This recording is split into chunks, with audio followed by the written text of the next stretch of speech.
নমস্কার বন্ধুরা, টুকির রান্নাঘরে সবাইকে স্বাগত। উৎসব কিন্তু শুরু হয়ে গেছে, সকলেই বেশ ছুটির মেজাজে। তাহলে চলুন, ছুটির দিনের জন্য রইল একটি স্ন্যাক্স রেসিপি। এটা কিন্তু বাড়ির সকলের সাথেই আপনারা এনজয় করতে পারেন। এছাড়া বাড়িতে যদি কোনো গেস্ট আসে তাদেরকেও সার্ভ করতে পারেন। আওয়াজটা শুনেই বুঝতে পারছেন যে কতটা মুচমুচে হয়েছে।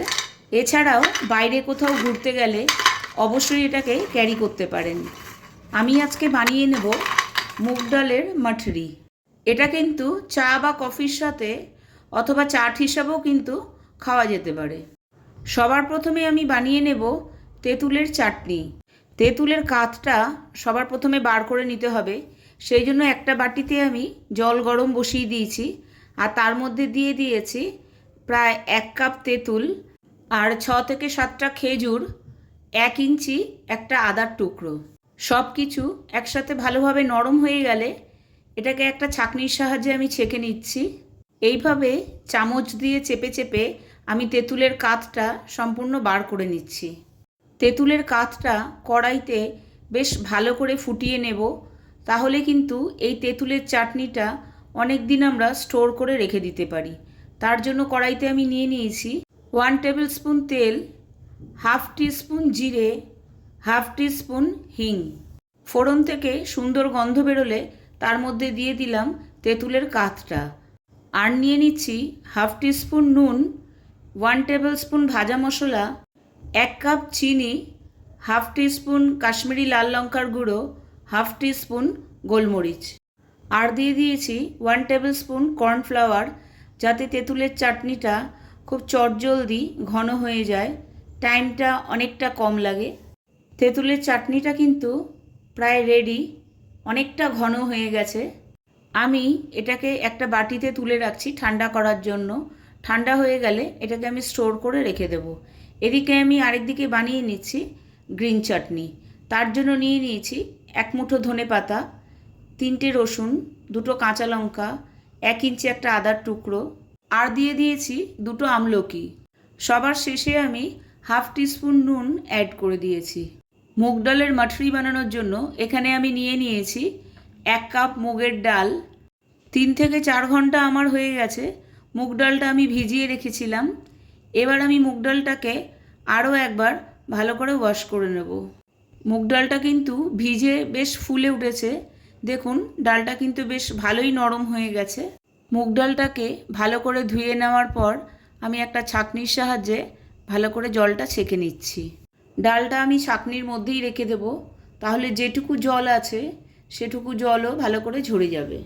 আমি একটা কড়াই নিয়ে নিয়েছি, তার মধ্যে নিয়ে নিয়েছি 2 টেবিল স্পুন কাসৌরি মেথি। একদম লো ফ্লেমে কাসৌরি মেথিগুলোকে ভালো করে ফ্রাই করে নেব। কাসৌরি মেথিটাকে হালকা গরম করে নিলে এটা বেশ মুচমুচে হয়ে যায়, এবং যখন এটা কোনো কিছুতে ব্যবহার করা হয় তার মধ্যেও ফ্লেভারটা খুব সুন্দরভাবে অ্যাড হয়। কাসৌরি মেথিটা হয়ে যাওয়ার পর আমি এখানে কড়াইতে নিয়ে নিচ্ছি 2 টেবিল স্পুন তেল, 1 টেবিল স্পুন ধনে, 1 টেবিল স্পুন জিরে, 1/2 টিস্পুন কালো জিরে। মশলাগুলো থেকে একটা সুন্দর গন্ধ বেরোলে এর মধ্যে আমি দিয়ে দিলাম জল ঝরিয়ে রাখা মুগ ডালগুলোকে। এই সময় কিন্তু গ্যাসের ফ্লেমটাকে আমি একটু লোতে রেখেছি। ডালের মধ্যে আরও কিছু মশলা আমি অ্যাড করব। প্রথমেই দিয়ে দিচ্ছি 1/2 টিস্পুন নুন, 1/2 টিস্পুন হলুদ, 1/2 টিস্পুন হিং, 1/2 টিস্পুন গোলমরিচ, 1/2 টিস্পুন ধনে গুঁড়ো, 1/2 টিস্পুন আমচুর পাউডার, 1/2 টিস্পুন চিলি ফ্লেক্স, আর দিয়ে দিলাম আগে থেকে ভেজে রাখা কাসৌরি মেথি। গ্যাসের ফ্লেমটাকে লোতে রেখে আমি মুগ ডালগুলোকে হালকা একটু ভেজে নেব, বেশি ভাজার কোনো দরকার নেই। তারপর আমি এটাকে একটু মিক্সিতে হালকা গুঁড়ো করে নেব, বেশি গুঁড়ো করার কোনো দরকার নেই। ঠিক এইভাবেই গুঁড়ো করে নিলে যথেষ্ট। মুগ ডালটা গুঁড়ো করে নেওয়ার পর চলে যাব নেক্সট স্টেপে। এখানে আমি নিয়ে নিচ্ছি 2 কাপ আটা। যে কাপ মেপে আমি ডাল ব্যবহার করেছি সেই কাপ মেপেই আমি সব ব্যবহার করছি। গুঁড়ো করে নেওয়া 1 কাপ মুগের ডাল, 1/4 কাপ সুজি, 2 টেবিল স্পুন চালের গুঁড়ো, 1/2 টিস্পুন কালো জিরে, হাফ টিস্পুন হিং, হাফ টিস্পুন নুন, 1/4 টিস্পুন বেকিং সোডা, আর দিয়ে দিচ্ছি 1.5 টেবিল স্পুন ঘি। এখানে কিন্তু ঘিয়ের বদলে আপনারা তেল ব্যবহার করতে পারেন, তবে ঘি দিয়ে করলে মাটরিটা আরও বেশি মুচমুচে হয়। এখানে কিন্তু অল্প অল্প জল দিয়ে আটাটাকে মেখে নিতে হবে। রুটির মতো নরম আটা মাখলে চলবে না, আটাটা কিন্তু একটু শক্ত থাকতে হবে। ঠিক এইভাবে আটাটাকে ভালো করে মেখে নিতে হবে। আটাটা কিন্তু মাখা হয়ে গেছে। ওপর দিয়ে আমি একটু ঘি নিয়ে লাগিয়ে দিচ্ছি চারিদিক থেকে ভালো করে। আটাটাকে আমি 25 to 30 মিনিটস ঢেকে রেখে দেব। এবার আমি একটা স্লারি বানিয়ে নেব। স্লারির জন্য একটা বাটি নিয়ে নিয়েছি, তার মধ্যে নিয়ে নিলাম 1 টেবিল স্পুন ঘি আর 1 টেবিল স্পুন ময়দা। স্লারিটা কিন্তু আমার বানানো হয়ে গেছে।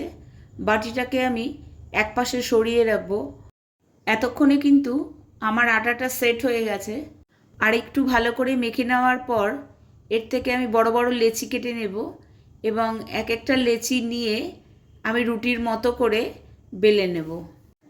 লেচিটা কিন্তু এখানে আমি মিডিয়াম সাইজের নিয়ে নিয়েছি। এবার আটার বলটাকে হাতে তালুর মধ্যে রেখে ভালো করে গোল করে নিতে হবে। এবার আটার গোলাটা দিয়ে একটা রুটি গড়ে নিতে হবে। রুটিটা কিন্তু মিডিয়াম থিকনেসে হবে, খুব বেশি পাতলা বা খুব বেশি মোটা হবে না। রুটিটা বেলা হয়ে গেলে রুটির ওপরে ছোট ছোট ছিদ্র বানিয়ে নিতে হবে। দেখুন আমি কিন্তু বেশ বড় একটা রুটি বেলে নিয়েছি, চারিদিক থেকে সমান করে। চারিদিকে কিন্তু সমান হতে হবে, একদিকে উঁচু বা একদিকে নিচু হলে কিন্তু হবে না। এরপর রুটিটার ওপরে ছিদ্র বানিয়ে নিচ্ছি। আর একটা যে কোনো কুকি কাটার বা যে কোনো আপনার কাছে কাটার থাকে সেই অনুযায়ী কেটে নেবেন। এভাবে শুধু গোল কেন, যে কোনো অন্য শেপও আপনারা কিন্তু আপনাদের পছন্দ অনুযায়ী দিতে পারেন। গোল গোল মাটরি কিন্তু ভাজার জন্য একদম রেডি। এবার এগুলোকে ভেজে নেওয়া যাক।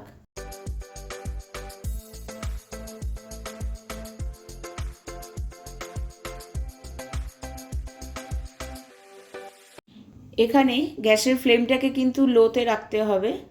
দেখুন আমি ভিডিওটা কাট না করে দেখাচ্ছি। এইভাবে কিন্তু মাটরিগুলোকে ছেড়ে উল্টে পাল্টে ভালো করে লাল লাল করে ভেজে নিতে হবে। এখানে নিশ্চয়ই খেয়াল করেছেন মাটরিগুলো ছাড়ার পর নিজের থেকেই কিন্তু ওপর দিকে ভেসে উঠেছে, তার মানে মাটরিগুলো একদম পারফেক্টভাবে তৈরি হয়েছে। আরেকটা আলাদা শেপের মাটরি আমি বেলে দেখিয়ে দিচ্ছি, চলুন তাহলে। তার জন্য আরও একটা বড় গোলা নিয়ে রুটির মতো করে বেলে নিয়েছি। সেই বেলাটা আমি আর দেখালাম না। এরপরে যে স্টেপটা করতে হবে সেটা আমি দেখিয়ে দিচ্ছি। যে স্লারিটা আগে থেকে বানিয়ে রেখেছিলাম সেটাই আমি রুটির ওপরে অল্প অল্প করে ভালো করে লাগিয়ে দিচ্ছি চারিদিকে হাতের সাহায্যে। তার ওপরে কিছুটা ময়দা নিয়ে চারিদিকে ছড়িয়ে দিচ্ছি। এবার একদিক থেকে দু হাতের সাহায্যে রোল বানিয়ে নিচ্ছি। রোলটা কিন্তু বেশ টাইট করে করতে হবে, ঠিক এভাবে। তারপরে ভালো করে হাতের সাহায্যে ঠিক এভাবে যেভাবে দেখাচ্ছি সেভাবেই রোলটা করে নিতে হবে। রোলটা করে নেওয়ার পর একদম ছোট ছোট করে টুকরো করে নিচ্ছি একটা ছুরির সাহায্যে। টুকরো করে নিয়ে এক একটা লেচিকে আলাদা আলাদা করে আমি বেলে নেব। ঠিক এভাবে হাত দিয়ে আগে আস্তে করে প্রেস করে নেব, তারপর বেলনির সাহায্যে খুব আলতো হাতে বেলে নিতে হবে এবং তারপরে ওপরে একটু ছিদ্র করে নিতে হবে। আমি আরও একটা লেচি বেলে দেখিয়ে দিচ্ছি। লেচি বেলা হয়ে গেলে ঠিক আগের মতনই উল্টে পাল্টে একদম লো ফ্লেমে ভালো করে ফ্রাই করে নিতে হবে। ফ্রাই হয়ে গেলেই কিন্তু আমাদের মাটরি একদম রেডি। এগুলোকে কিন্তু এয়ারটাইট কন্টেনারে অনেক দিন পর্যন্ত স্টোর করে রাখা যায়। আশা করি ভিডিওটা আপনাদের ভালো লেগেছে। আর ভিডিওটা ভালো লেগে থাকলে অবশ্যই আমাকে কমেন্ট বক্সে কমেন্ট করবেন। আমার চ্যানেলের পুরনো বন্ধুদের জানাই অসংখ্য ধন্যবাদ। আর নতুন বন্ধু হয়ে থাকলে চ্যানেলটিকে সাবস্ক্রাইব করে আমার পাশে থাকার অনুরোধ রইল। নিচে দেওয়া বেল আইকনটি অবশ্যই প্রেস করে দেবেন, তাহলে আমি যখনই নতুন কোনো ভিডিও আপলোড করব তখনই সবার আগে পৌঁছে যাবে আপনার কাছে। সবশেষে সবাইকে জানাই হ্যাপি দিওয়ালি। ভালো থাকবেন, সুস্থ থাকবেন, টাটা।